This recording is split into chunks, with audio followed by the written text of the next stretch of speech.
Hi, I'm Kimber Greenwood, owner of Water Bear Photography, and today we are going to talk about when to have your underwater gear serviced.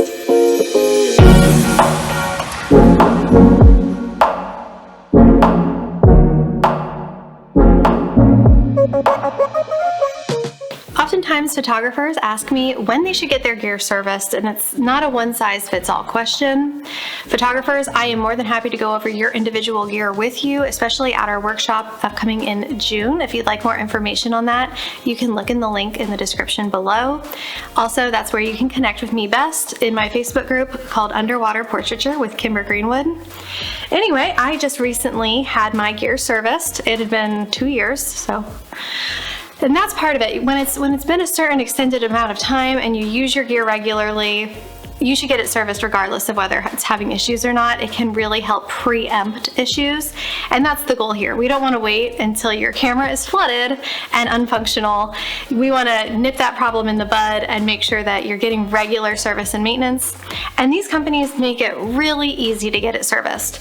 So for example, my IceLight housing, I just got it back from IceLight. You go on their website, you fill out a form, you package it the way that they direct you to, you put the things in that they tell you to, you write about the problem, you mail it off with insurance, they send you an update, they charge you, and then they send it back. Super easy and simple. I think the whole process took less than 3 weeks, or maybe about three weeks, I think is about average. So some other reasons why you should send your housing in, even if it hasn't been too long of a time. If you notice any button issues, there are so many buttons and gears on these things. These are very complicated pieces of equipment.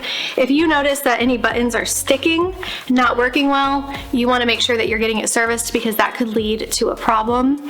I was having an issue with one of my scrolling buttons. It wasn't depressing and coming back quickly. It would depress and then stay down.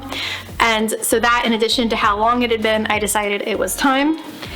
Additionally, if you feel like things aren't quite turning right, if you're not making contact with the buttons, something's come out of alignment, might be time to get it checked if you can't get it reseated properly.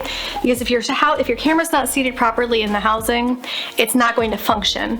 You need to be able to make contact with every single button to get full usability out of your camera and your housing. Additionally, if you notice that any kind of grittiness, when you hear like a grinding or a crackling sound, there could be sand, there could be other debris inside of some of these O-rings, especially where the dome port meets the housing. That's a really common area to get some intrusion with some particulate matter. Get it serviced. You should be doing routine maintenance on your own O-rings. I wouldn't just send it in if I had a yucky O-ring. You need to take them out regularly, clean them, and then put some silicone lube on them and pop them back in.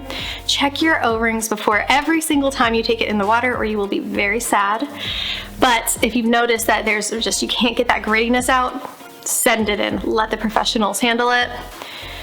Additionally, if you notice O-rings cracking, that means that they are at the end of their lifespan and that you need to get some new ones. So we order spares, we have spare lube, we keep it all around. We do most of that ourselves, but if we've noticed that it's a problem, send it in.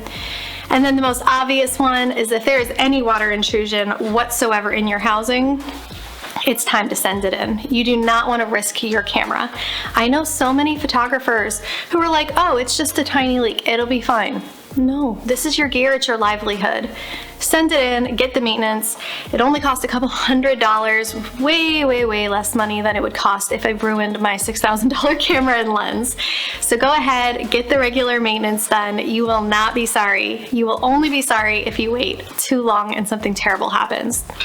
So additionally, we're going to go over this and so much more information at our June workshop.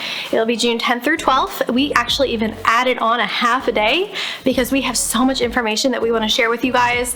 And our goal with our underwater workshops is not only just to teach you how to take pretty pictures underwater, but to give you a fully functional tool set so that you can immediately walk away from our workshop and add underwater photography as a profitable part of your business. As always, if you have any questions and want to connect with me, my Facebook group is called Underwater Portraiture with Kimber. We're really active in there, and we have lots of other free tutorials, videos, tips and tricks, and behind the scenes.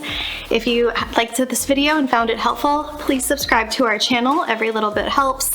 Thanks so much and have a great day.